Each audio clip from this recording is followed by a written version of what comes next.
Assalamualaikum warahmatullahi wabarakatuh. Kami dari kelompok 5 mata kuliah metodologi penelitian akan mempresentasikan tentang jenis-jenis penelitian kuantitatif. Adapun anggota kelompok kami, Fitri Andini, Salisna Agustina, Intan Etika Sari, dan yang terakhir Alisya Aina. Nah, pada pembahasan jenis-jenis penelitian kuantitatif, kita akan membahas 4 pokok bahasan. Yang pertama, penelitian ex post facto yang akan disampaikan oleh Salisna Agustina. Yang kedua, penelitian eksperimen yang akan disampaikan oleh Fitri Andini. Yang ketiga, perbedaan penelitian ex post facto dengan penelitian eksperimen yang akan disampaikan oleh Alisya Aina. Dan yang terakhir, contoh judul penelitian ex post facto dan penelitian eksperimen pada pendidikan yang akan disampaikan oleh Intan Etika. Kita mulai pada pokok bahasan yang pertama, yakni tentang penelitian ex post facto. Namun, sebelum kita mempelajari lebih jauh tentang penelitian ex post facto, alangkah baiknya kita mengetahui terlebih dahulu makna dari penelitian ex post facto. Penelitian ex post facto berasal dari bahasa Latin ex post facto yang berarti dari sesudah fakta. Hal ini menunjukkan bahwa penelitian ini dilakukan sesudah perbedaan-perbedaan dalam variabel bebas itu terjadi, karena perkembangan kejadian itu secara alami. Jadi, penelitian ex post facto merupakan penelitian tentang peristiwa yang telah terjadi dengan cara meruntut peristiwa tersebut ke belakang, untuk mengetahui faktor-faktor yang menyebabkan terjadinya peristiwa tersebut. Adapun ciri-ciri penelitian ex post facto, yang pertama, data dikumpulkan setelah semua peristiwa terjadi. Yang kedua, variabel terikat ditentukan terlebih dahulu, kemudian meruntut ke belakang untuk menemukan sebab, hubungan, dan makna. Yang ketiga, penelitian ex post facto dilakukan jika dalam beberapa hal penelitian eksperimen tidak dapat dilaksanakan. Nah, beberapa hal yang dimaksudkan yakni tidak mungkin memilih, mengontrol, dan memanipulasi faktor-faktor yang diperlukan untuk meneliti hubungan sebab akibat secara langsung. Kontrol semua variabel kecuali independen tunggal, tidak realistis, dan artifisial, mencegah interaksi yang normal dengan variabel lain yang mempengaruhi. Kontrol secara laboratori untuk beberapa tujuan tidak praktis dari segi biaya maupun etik yang dipertanyakan. Selanjutnya yakni tentang langkah-langkah penelitian ex post facto. Yang pertama, perumusan masalah. Masalah yang ditetapkan harus mengandung sebab atau kausa bagi munculnya variabel dependen yang diketahui berdasarkan hasil-hasil penelitian yang pernah dilakukan atau penafsiran peneliti terhadap hasil observasi fenomena yang diteliti. Yang kedua, hipotesis. Setelah masalah dirumuskan, peneliti harus mampu mengidentifikasikan tandingan atau alternatif yang mungkin dapat menerangkan hubungan antar variabel independen dan dependen. Yang ketiga, pengelompokan data. Penentuan kelompok subjek yang akan dibagi. Pertama, kelompok yang dipilih harus memiliki karakteristik yang menjadi konsen penelitian. Selanjutnya, peneliti memilih kelompok yang tidak memiliki karakteristik tersebut atau berbeda tingkatan. Yang keempat, pengumpulan data. Hanya data yang diperlukan yang dikumpulkan, baik yang berhubungan dengan variabel dependen maupun berkenaan dengan faktor yang dimungkinkan munculnya hipotesis tandingan. Karena penelitian ini menyelidiki fenomena yang sudah terjadi, seringkali data yang diperlukan sudah tersedia, sehingga peneliti tinggal memilih sumber yang sesuai. Di samping itu, berbagai instrumen seperti tes, angket, interview dapat dilakukan untuk mengumpulkan data bagi peneliti. Yang kelima, analisis data. Teknik analisis data yang digunakan pada penelitian ini serupa dengan penelitian diferensial maupun eksperimen. di mana perbandingan nilai variabel dependen dilakukan antar kelompok subjek atas dasar faktor yang menjadi konsen. Hal ini dapat dilakukan dengan teknik analisis uji T, independen atau ANAVA, tergantung dari jumlah kelompok dari faktor tersebut. Adapun teknik analisis statistik inferensial yang digunakan, biasanya analisis tersebut diawali dengan perhitungan nilai rata-rata atau mean dan standar deviasi untuk mengetahui antar kelompok secara deskriptif. Dan yang terakhir, penafsiran hasil. Pernyataan sebab akibat dalam penelitian ini perlu dilakukan secara hati-hati. Kualitas hubungan antar variabel independen dan dependen sangat tergantung pada kemampuan peneliti untuk memilih kelompok perbandingan yang homogen dan keyakinan bahwa munculnya hipotesis tandingan dapat dicegah.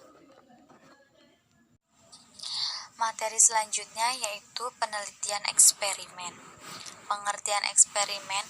Penelitian eksperimen dapat diartikan sebagai metode penelitian yang digunakan untuk mencari pengaruh perlakuan tertentu terhadap yang lain dalam kondisi yang terkendali.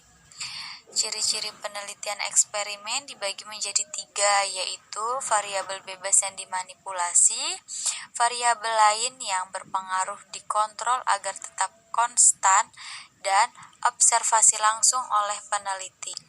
Literatur review.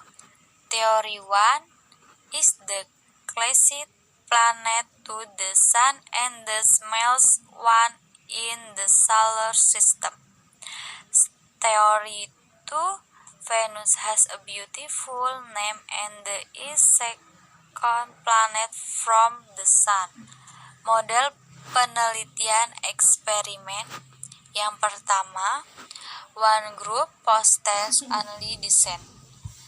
Khusus dicirikan dengan memiliki 2, yaitu 1. Tidak ada grup kontrol, dan 2. Tidak ada pengukuran sebelum interferensi. One group pretest post-test design. Dilakukan pengukuran variabel tergantung dari satu kelompok subjek pretest. B. Subjek diberi perlakuan untuk jangka waktu tertentu. Exposure. C. Dilakukan pengukuran kedua post-test terhadap variabel bebas. Dan D. Hasil pengukuran pretest dibandingkan dengan hasil pengukuran post-test. Post-test only non-equivalent group design. Di dalam desain ini, peserta dalam satu kelompok diberi perlakuan kelompok yang tidak ekuivalen, tidak diberi perlakuan, dan kemudian kedua kelompok tersebut dibandingkan. Pretest, post-test, control group design. Desain ini melibatkan dua kelompok subjek, satu diberi perlakuan eksperimental, kelompok eksperimen, dan yang lain tidak diberi apa-apa, kelompok kontrol. Post-test only control group design. Dalam desain ini, kelompok eksperimen maupun kelompok kontrol tidak dipilih secara random. Vectorial design. Desain vektorial adalah jenis metodologi penelitian yang memungkinkan penyelidikan efek utama dan interferensi antara dua atau lebih variabel independen dan pada satu atau lebih variabel hasil. Selanjutnya, saya akan menjelaskan materi tentang perbedaan penelitian eksperimen dan ex post facto. Perlu diketahui bahwa perbedaan utama antara ex post facto dan penelitian eksperimental adalah pada kontrol atas variabel bebas. Penelitian ex post facto memiliki kekurangan, yaitu tidak menggunakan kontrol. Padahal kontrol merupakan konsekuensi dalam suatu eksperimental. Tetapi hal ini tidak dapat dilakukan pada penelitian ex post facto. Perbedaan dari kedua pendekatan ini menghasilkan perbedaan kualitas dalam pengambilan kesimpulan.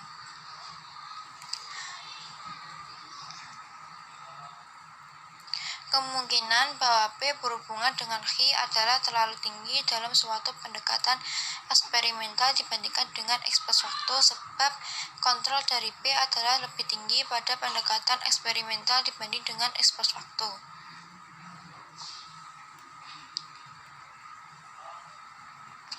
Dalam beberapa hal penelitian X plus waktu dapat dianggap sebagai kebalikan dari penelitian eksperimen. Sebagai ganti dari pengambilan dua kelompok yang sama yang lalu diberikan perlakuan berbeda. Studi X plus waktu mulai dengan dua kelompok yang berbeda, kemudian berusaha menetapkan sebab-sebab dari perbedaan ini. Penelitian X plus waktu dimulai dengan melukiskan keadaan sekarang, yang dianggap sebagai akibat dari faktor-faktor yang terjadi sebelumnya. Kemudian mencoba menyelidiki ke belakang guna menetapkan faktor-faktor yang diduga sebagai penyebab itu, yang sudah beroperasi di masa lalu. Lebih singkatnya, perbedaan X plus waktu dan eksperimen. Yang pertama, X plus waktu meneliti peristiwa yang telah terjadi dan dirunut ke belakang untuk mengetahui penyebab. Contoh, penelitian penyebab kebakaran pabrik. Kemudian, pengumpulan dan analisis data menggunakan prinsip populasi dan sampel untuk meningkatkan kecermatan dalam pengumpulan data, ketelitian dalam analisis data. Yang ketiga, generalisasi hasil analisis data dari sampel dilakukan pada populasi. Selanjutnya, eksperimen. Yang pertama, mencari pengaruh tertentu dalam kondisi terkontrol. Contoh, pengaruh zat kimia terhadap kelezatan makanan. Yang kedua, penelitian yang datanya belum tersedia di lapangan. Yang ketiga, peneliti harus menciptakan kondisi tertentu agar data yang diperlukan muncul. Yang keempat, upaya untuk menciptakan kondisi agar data yang diperlukan muncul disebut dengan perlakuan. Assalamualaikum warahmatullahi wabarakatuh. Perkenalkan, nama saya Intan Etika Skarsari dengan nomor NIM 12205193223. Saya selaku pemateri terakhir yang akan melanjutkan penjelasan materi dari materi sebelumnya. Di sini ada contoh judul penelitian X plus waktu dan eksperimen.